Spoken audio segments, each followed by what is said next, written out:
Income tax slab में change नहीं हुआ। सर, हर साल देश का आम आदमी जब वित्त मंत्री जी की बजट की स्पीच सुनता है तो वो इसलिए नहीं सुनता कि पीएलआई की क्या इन्वेस्टमेंट होगी, कौन सा कॉरिडोर बन रहा है। देश का आम आदमी, सैलरीड क्लास, इसलिए बजट की स्पीच सुनता है कि उसके अंदर स्लैब में कोई रिवीजन होगा। लेकिन इस बार बजट में देश का आम आदमी और खास तौर पे देश का मिडिल क्लास डिसअपॉइंट हुआ। that there was no relief for the middle class. So after a very long time in India's history, the personal income tax collection was more than the corporate income tax collection. यानी कि individuals ने जो income tax भरा वो लगभग 11 लाख करोड़ के आसपास भरा, और कंपनियों ने, कॉर्पोरेट ने जो इनकम टैक्स भरा वो लगभग 9.8 लाख करोड़। यानी कि मैक्सिमम टैक्स आपको इंडिविजुअल्स के इनकम टैक्स से मिल रहा है, आप मिडिल क्लास वो टैक्स भर रहा है। आज वो दौर आ गया है कि हम मिडिल क्लास को अपलिफ्ट करें, मिडिल क्लास को पैम्पर करें, नहीं तो मिडिल क्लास एक सैंडविच की तरह रिच क्लास और पुअर क्लास में दबता चला जा रहा है। Sir, fourth problem in this budget that I found was the budgetary allocation to health, which is low and which certainly needs a relook. मैं आज प्रयास करूंगा कि एक ऑब्जेक्टिव एनालिसिस इस बजट का करूं और कंस्ट्रक्टिव क्रिटिसिज्म अपना आपके माध्यम से वित्त मंत्री को दूं। Sir, the title of my speech is The Good, the Bad and the Way Forward. 4 good things that I found in this budget, 4 bad things that I found in this budget, and 4 innovative suggestions to the Honorable Finance Minister. So the first good thing that I found in the budget is that there was an increase in the STT for derivative trading. Usually सरकार की निंदा हुई इस विषय को लेकर, markets भी गिरी, लेकिन मेरा यह मानना है कि इस कदम से स्पेक्युलेटिव ट्रेडिंग यानी कि सट्टा ट्रेडिंग समाप्त होगी या कम होगी, और रिटेल इन्वेस्टर, जो 90% रिटेल इन्वेस्टर एफएनओ सेक्टर में नुकसान भुगतता है, फ्यूचर्स एंड ऑप्शंस के चलते जुआ खेलता है, उसमें आपको रिटेल इन्वेस्टर की प्रोटेक्शन का एक माध्यम बन सकता है। लेकिन मैं इसी के साथ साथ वित्त मंत्री जी को याद दिलाना चाहूंगा कि एसटीटी का जेनेसिस क्या है, एसटीटी का जन्म कब हुआ। एसटीटी हमारे senior colleague mister P Chidambaram जब फाइनेंस मिनिस्टर थे तो उन्होंने इंट्रोड्यूस किया, and it was introduce to replace long term capital gain tax on equities. जब long term capital gain on equity zero था तब एसटीटी को लाया गया कि वे एक सिंपल अपफ्रंट लेवी होगी ट्रेड्स पर regardless of profit and loss. लेकिन अब सरकार ने long term capital gain tax भी लगा दिया, एसटीटी भी लगा दिया, और रिटेल इन्वेस्टर को और तमाम इन्वेस्टर्स को एक प्रकार से डिसइंसेंटिवाइज किया। मैं एक सुझाव लाया हूं सरकार के लिए जिससे long term house hold earnings बढ़ेंगी, वेल्थ क्रिएशन होगा, और वेल्थ पार्किंग रियल एस्टेट और गोल्ड के सेक्टर से निकलकर इक्विटीज में आएगी, और स्पेक्युलेटिव ट्रेडिंग और कम होगी, और long term investment behaviour investors का बढ़ेगा। वो की है कि long term capital gain tax on equities should be made nil in this country for individual investors. दुनिया की कई ऐसे देश हैं जिसके अंदर long term capital gain tax equities पे खास तौर पे शून्य है, जैसे कि Switzerland, Singapore, UAE, New Zealand, Hong Kong, Qatar, Malaysia. मैं चाहूंगा कि जब एसटीटी बढ़ाया जा रहा है तो इसी बजट में ही long term capital gain tax को जीरो किया जाए। सर, मेरा दूसरा जो मैं सरकार के बजट को एक्नॉलेज करना चाहूंगा वो ये है कि कैपेक्स के जो एक्सपेंडिचर एलोकेशन होता है उसमें एक बढ़ोतरी देखी गई। जहां वित्तीय वर्ष 18-19 में मात्र 3 लाख करोड़ कैपेक्स था, वो इस वित्तीय वर्ष में 12 लाख करोड़ तक पहुंचा है, which is 4.4% of the GDP, which is a good step. It will have a multiplier effect and it will prioritise asset creation. लेकिन इसके साथ साथ सरकार को 5 साल में क्या कैपेक्स, वो कौन कौन से क्षेत्रों में खर्चा करने जा रही है, उसका एक ब्यौरा देना चाहिए ताकि प्राइवेट सेक्टर भी इस कैपेक्स के खर्चे को मैच कर सके। So third thing which we found in the speech of the finance minister is that there was a relative restraint in making budgetary announcements for election bound states. अक्सर वित्त मंत्री का भाषण सुन के आप बता सकते हैं कि कौन से राज्यों में चुनाव होने जा रहा है। इस स्पीच में उन्होंने थोड़ा सा रिस्ट्रेंट एक्सरसाइज किया, जिसे मैं एक्नॉलेज करता हूं। और आखिरी अच्छी चीज जो इस बजट में नजर आई वो ये था कि एनआरआई की इन्वेस्टमेंट लिमिट में एनहांसमेंट हुई। लेकिन मैं बता दूं कि जब एफआईआईज ने, फॉरेन इन्वेस्टर्स ने, फॉरेन पोर्टफोलियो इन्वेस्टर्स ने इस देश के बाजार से पैसा निकाल लिया और पिछले एक वित्तीय वर्ष में 23 बिलियन निकाला, तब जाकर सरकार जागी और सरकार ने एनआरआईज के लिए इक्विटी मार्केट का दरवाजा खोलकर उनकी इन्वेस्टमेंट लिमिट को 5% से बढ़ा दिया। इसमें कोई दो राय नहीं है कि इससे इन्वेस्टर्स, 32 मिलियन एनआरआई इन्वेस्टर्स को अब भारतीय बाजार में पैसा डालने का मौका मिलेगा। लेकिन इसी के साथ साथ सरकार को इस पर भी गौर फरमाना चाहिए कि क्यों फॉरेन इन्वेस्टर्स भारत से पैसा निकाल कर बाजार को छोड़कर जा रहे हैं। Sir, now I come to the bad part of the budget. First thing is the debt to GDP crisis. सरकार ने और डेट लेने के लिए, कर्जा लेने के लिए इस बजट में फॉर्मूला ही बदल दिया। पहले सरकार डेट जब लेती थी तो ओल्ड एफआरबीएम रूल्स के तहत 3% ऑफ जीडीपी तक का फ्रेश डेट लेती थी।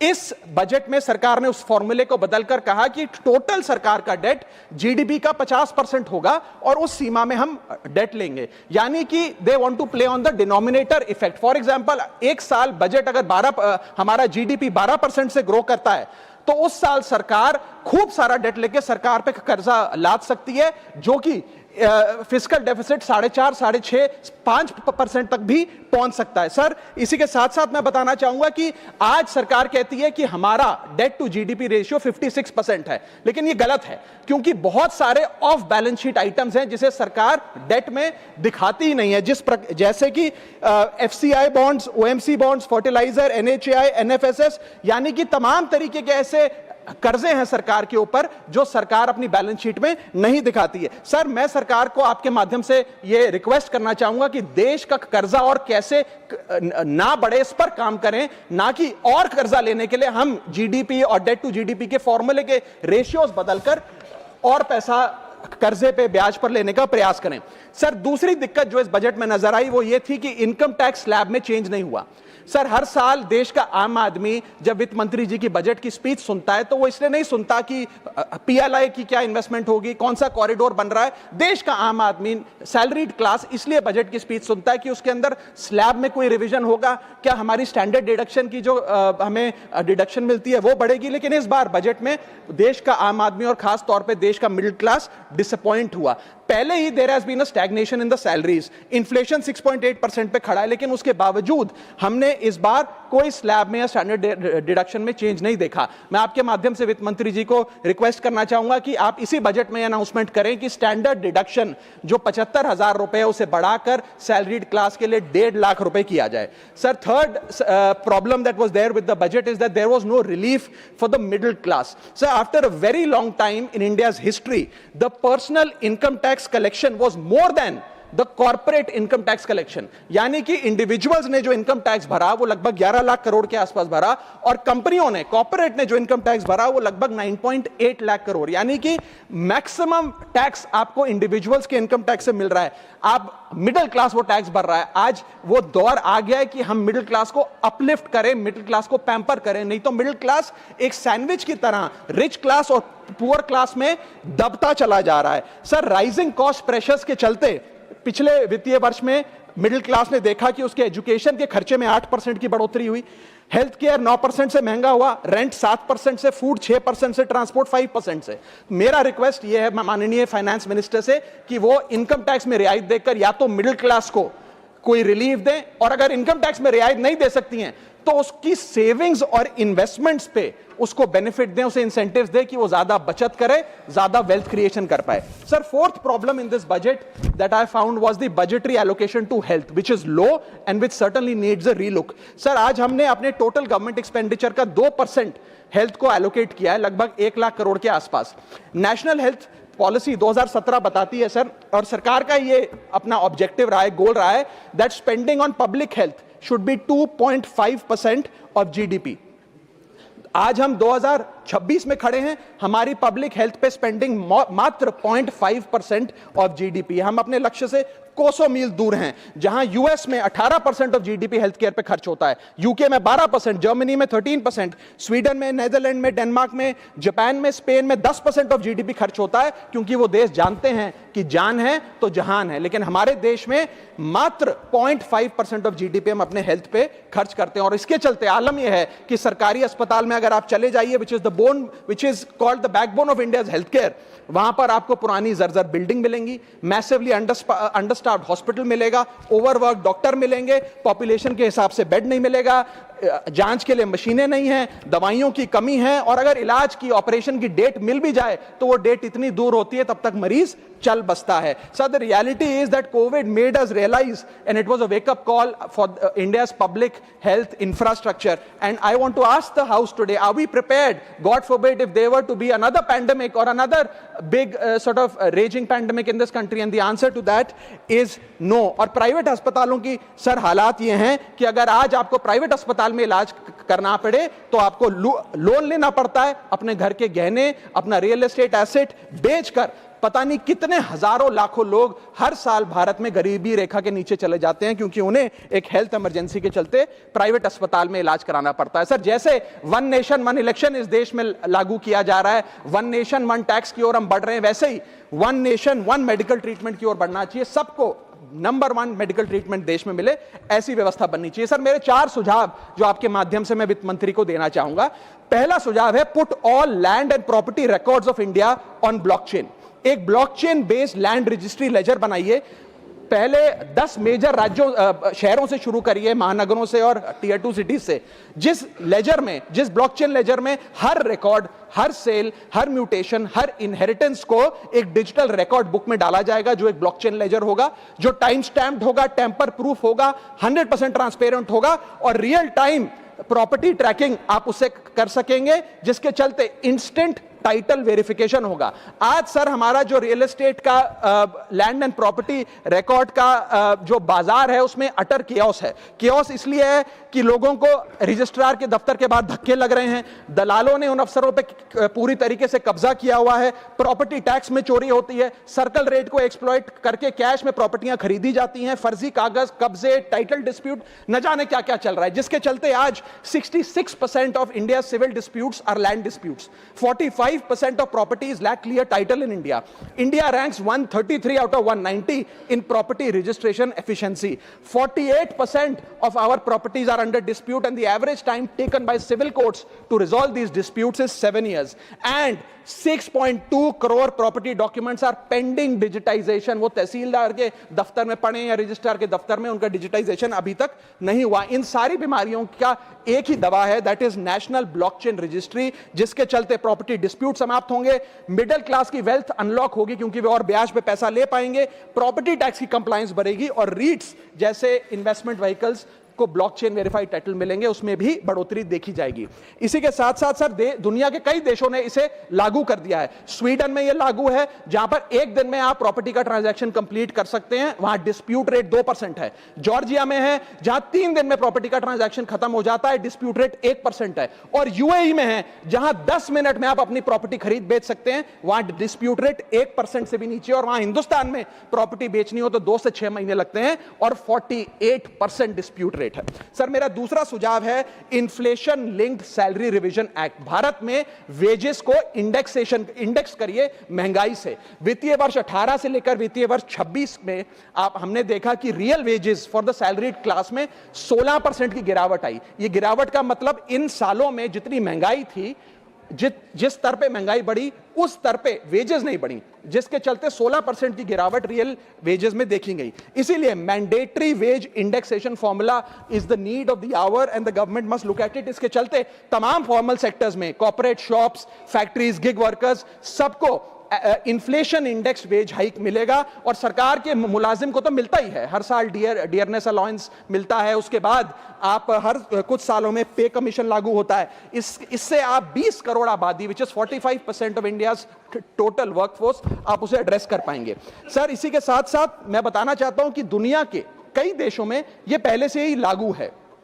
यूएस के अंदर COLA, cost of living adjustment system लागू है, जिसके अंदर एनुअल और ऑटोमेटिक रिवीजन होता है। जर्मनी के अंदर हर 18 से 24 महीने के अंदर महंगाई के अनुसार सैलरी बढ़ा दी जाती है। जापान के अंदर शिंटो मेथड यूज होता है, जिसमें annual inflation index wage hike दी जाती है। और बेल्जियम में ऑटोमेटिक इंडेक्सेशन लॉ है, जिसमें क्वार्टरली बेसिस पर एम्प्लॉइज की सैलरी बढ़ाई जाती है। Sir, India is one of the only countries in major economies where 85% of our formal workforce has zero statutory inflation protection. We are at the mercy of the employer discretion and our own negotiation power to raise our salaries. इसके साथ साथ मुझे लगता है कि एक minimum increase based on inflation होना चाहिए। मेरा थर्ड सुझाव माननीय वित्त मंत्री जी को रहेगा कि स्टेट कैपिटल एक्सपेंडिचर की matching grant, matching funding centre दे, यानी कि हर 1 रुपया जो राज्य की सरकार कैपेक्स पे, कैपिटल एक्सपेंडिचर पे, एसेट क्रिएशन पे खर्च करती है, उसकी मैचिंग ग्रांट 1 रुपया